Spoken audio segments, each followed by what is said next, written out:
Hi you guys, what's up? Welcome back to my channel. If you can't already tell by the title of today's video is going to be all about Andie. She is now 4 months old and I have never sat down to do a video dedicated just to her. So I'm going to do a full update on how she's doing, how I'm doing after healing from my C-section, and just how life has been having a newborn with triplets. So I asked on Instagram some things that you guys are curious about so I can make sure to talk about things that actually interest you. And the number one thing that I got asked about was breastfeeding and how that's going. If you guys know anything about my breastfeeding journey with the triplets, then you know that I exclusively pumped for them for 15 months. Physically nursing them just wasn't part of our journey. It didn't work out because they were all premature, and pumping was just the easiest route for us. So now that I have a new newborn, I'm so excited that I actually get to experience nursing, and that has definitely been my favorite part of having a newborn. I actually find that it's like this thing that just I get to do, and it's super special, and I almost feel a little selfish, like it's a little thing that just her and I get to do, and I don't have to share it with anybody. I'm sure that that makes sense to some of you guys. So I'll just go ahead and explain a little bit of our breastfeeding journey and how it's worked for us so far. So in the hospital, as soon as I was wheeled out of recovery, Andie was on my chest the whole time. I couldn't breastfeed her in the actual operating room, obviously. But as soon as we were in recovery, the first thing I did was try to latch her to me, and she did amazing from the get-go. And she's honestly just been breastfeeding like a champ ever since then.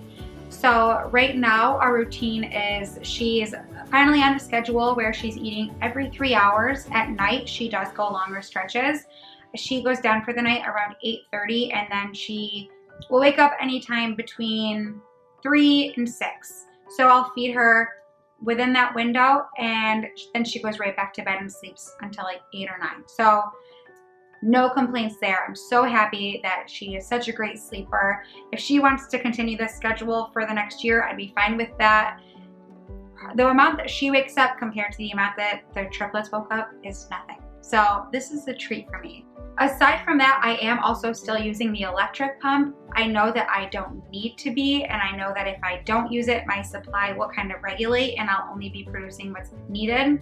Again, I know I don't need to be, but it's kind of all I know. Aside from using the electric pump, when I nurse her, I'm also using the Haakaa. If you guys aren't familiar with that, it's a silicone breast pump that allows you to catch all of the milk that is coming out of the opposite side that you are not nursing from. That way that milk is not going wasted and unused, and it allows you to catch it and store it safely so that you can have a bottle, or you can just freeze it and store it for later. So this is the Haakaa right here. This is the Generation 2 Haakaa. It holds 150 milliliters, which comes out to be about 5 ounces. I have this one and the smaller one too. I will demonstrate for you guys how exactly to use the Haakaa, but just real quick, a few things about it that I love is, first of all, it's just so simple. I can throw this in my diaper bag and I can have extra milk while we're out without having to carry around my pump. If I can't nurse her and I'm in a situation that I have to give her a bottle, then I can have stored milk while we're out. It's easy to clean, easy to sterilize. There are no cords. This will fit right in a diaper bag, and it allows you to store milk because it has the lid with no problem. Also, one of the best parts about it is that it has a suction cup on the bottom. So in the middle of the night, or any time of day, I guess, when I'm using it, I can stick it on my nightstand once it gets full, and I don't have to worry about knocking it over, because if it's breast milk, you are allowed to cry over it. So real quick, I'll just demonstrate for you guys how exactly to use the Haakaa, and you can see for yourself just how simple it is. Hold on. All you're going to do is fold the neck of the Haakaa down and squeeze. That way, when you release your squeeze, it's going to draw you in and it will properly be attached. So I'll just show you guys on the balloon real quick. You'll place it on yourself and relax the neck so it folds over, and then release your squeeze, and you can see that it will draw the nipple in. If it's not comfortable, or you realize that it's not a good enough grip, all you have to do to readjust is kind of squeeze the bottom, and you can pull it around a little bit, and once it's comfortable, you can let go and it will start to draw the milk out. Once Andie is done eating, or once the Haakaa gets full, all you have to do is release it and place the top on it, and you can set it on your nightstand. It's super easy, and then it's so easy to clean. You can wash it with soap and water, or it's also dishwasher safe. If you're looking for more of a deep clean, you can also use boiling water and it won't melt, which is awesome. If you guys are interested in trying the Haakaa, I'll leave all of the information down below in the description box, and you will also find a link and a discount code too. Who's that beautiful girl? Who's that girl?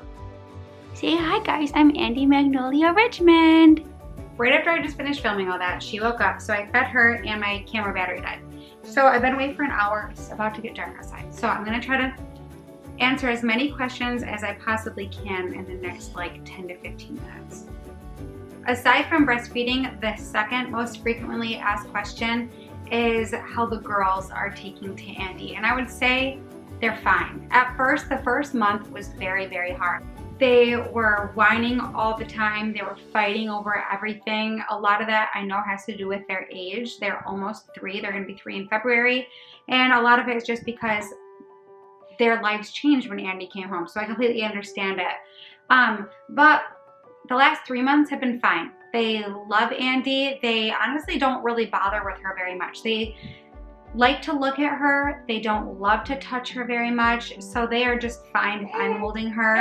And they just don't really bother with her, honestly. And Andie is now at the point where she is noticing them. So she has started laughing over the last like 2 weeks. She's giggled for the first time. So she giggles at them. What's the matter? So yeah, overall I'd say the girls love Andie. Andie loves the girls, but until she gets a little bit older and can really start interacting with them, I think they're just kind of gonna like her from a distance, and I'm fine with that. As far as Milestones, she is very strong, I would say. Probably like a normal amount of strong, but compared to the triplets, she seems like she's just like so far ahead at this point. She is holding her head up really strong. She sits up with the support of me. She's looking at things, she's grabbing for things. She's rolling from her belly to her back. Another question I got was, how is it leaving the house with all 4 girls? And I would say it's not easy. It's something that I have only done on my own 2 times since Andie has been born. We get out of the house a lot, but I am mostly with my mom or with Steve when we go out and about. And that's just because it's difficult to like go to the grocery store and manage all 4 girls on my own. A lot of people ask about her eye color because it's really unclear what her eye color is. Whenever I take a picture of her, her eyes look dark. So I think a lot of you guys assume her eyes are brown, but they're definitely not. At first I thought they were going to be blue because when she was born they were like that gray blue. But as she's getting older, they look green. I don't think they're going to be green like mine. I'm thinking they're going to probably be like a hazel eye, but they're definitely not brown and they're definitely not blue. As far as her size, so the last time she was weighed was at her 2-month appointment, and she won't be seen for a few more days for her 4-month checkup. At that appointment, she was 11 pounds, and I'm assuming now she's probably like 13 or 14 pounds. She definitely feels more solid. And her compared to the triplets at this age, the triplets were 7 pounds still. They were 7 pounds at 3 months. So maybe they were like 8 or 9 pounds by now, I don't know. But the difference is significant. So she, to me, feels like a 6-month-old baby, even though really she's only like the 25th percentile. Is it hard having triplets and a baby? How do you balance everything? You're a great mom. Thank you for saying I'm a great mom. Yeah, it's difficult. There are difficult moments, but overall it's not difficult. We quickly adapted, and it's crazy how fast all of us have gotten used to this new normal for us. 4 months doesn't feel like a long time. However, it feels like Andie's been a part of our family forever now. So the girls have adapted, and that has made it a lot easier to just like cope with everything. The hard part is that the girls are still 2. Andie is only 4 months old. And at the end of the day, I can't expect them to behave all the time. So of course they have 2-year-old moments. So having to deal with temper tantrums and 2-year-old things on top of always having a baby in my arms, that's where it gets hard, because I feel like I never have my hands free. And that's okay. There are moments where like that doesn't ever bother me, but there are also moments where I just need to pee and put a baby down, and I just cannot do that. Does she sleep in her own crib? She doesn't sleep in her crib yet. She's still in our room, but she sleeps in her bassinet next to my bed. So basically how it works is every night I feed her, swaddle her, and I do hold her to fall asleep, and then I'll place her next to me in bed until I'm ready to go to sleep, just so that she feels like the closeness of me. And then I put her in her bassinet around like midnight, and she sleeps until 5-ish in the morning. The girls just woke up from their nap, so I'm gonna answer one more question and then I'll have to end this video. But a few of you guys asked how my C-section scar is healing. If you remember, a few days after my C-section, I got a hematoma, which was like a buildup of blood underneath my incision, and it was truly the most painful thing I've ever experienced in my life. It lasted for like, I would say 2 weeks, and I also developed like a bulge on my incision because of it. I remember one morning about 3 weeks after my C-section, I woke up feeling like a million times better. It was like all of the blood that had built up underneath my skin had just like evaporated. And ever since that day, it has just gotten better and better and better. And as of now, I feel great. I do still have some pain in my incision area here and there, but it's not like anything that I'm dealing with consistently. I would say like if it's a day that I'm super active or if I've had to lift up the girls a lot, I'll feel some pain in my incision, but overall I'm feeling great. My incision looks so much better. It was looking really bad. It looked worse than when I had the girls. When I had the girls, my scar was like that big, and after Andie, it was even bigger for some reason. I don't know why.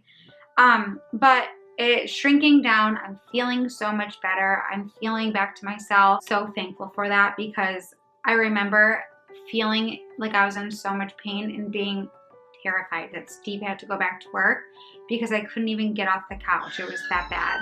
So I'm just so thankful I'm feeling good now. Anyway, I'm gonna have to end the video here. Dawson is crying because Emerson is yelling, and Dawson hates when Emerson yells at her. She's very sensitive.